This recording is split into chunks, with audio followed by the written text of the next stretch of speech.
May comeback film na, may comeback series pa. Si Kapuso primetime queen, Marian Rivera. Hectic man ang schedule, hands-on mom pa rin si Yan sa mga anak, including Zia, na tila mini-me niya kahit sa pagsasayaw.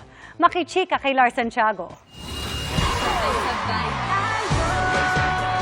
14 years ago, nang unang i-release ni Kapuso primetime queen Marian Rivera ang kantang Sabay-Sabay Tayo. Pero hanggang ngayon, marami pa rin ang napapaindak sa galak, anuman ang edad. Kaya naman si Yan, masaya raw sa dami ng kumakasa sa certified hit TikTok dance. Yung mga anak ko ginagaya yung sayaw, so doon palang panalo na ako. Si Zia ba tinuturuan mo? Nakikita niya, kaya ginagaya nila ako. Kaya minsan nahihiya ako, parang okay. Sa ngayon, punong-puno raw ang schedule ni Marian sa Kapaskuhan dahil nalalapit na rin ang big screen comeback nila ng mister na si Dingdong Dantes sa Metro Manila Film Festival entry na Rewind. Pag pinanood nila yung pelikula, siguradong iiyak talaga sila. At paglabas ng pelikula na to, pag napanood nila, iyak na maluwag sa loob. Iyak na sasabihin mong, ay, ito pala talagang wake-up call ko to love my family more.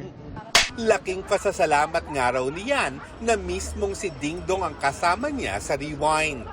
Malaking factor na yung asawa ko, yung kapartner ko dito para ma-deliver ko yung character na mas maganda. Kasi buhay itong mag-asawa, the conflict, and para ang tanong dyan, kung bibigyan ka ba ng pagkakataong mabuhay uli? O bibigyan ka ng pagkakataon na i-rewind ang mga gusto mong mangyari? Ano bang babalikan mo? Bukod dyan, nagbalik na rin si Yan sa taping ng upcoming series nila ni Gabby Concepcion na sobra raw niyang na-enjoy. Actually, magaang katrabaho si Kuya Gabby at lahat ng mga cast doon, sila Kiray, lahat kami doon talaga looking forward na nagtitaping. Kasi pag nandun kami, sama-sama kami or kung nandun man ako sa dressing room ako, palagi lang akong pinupuntahan.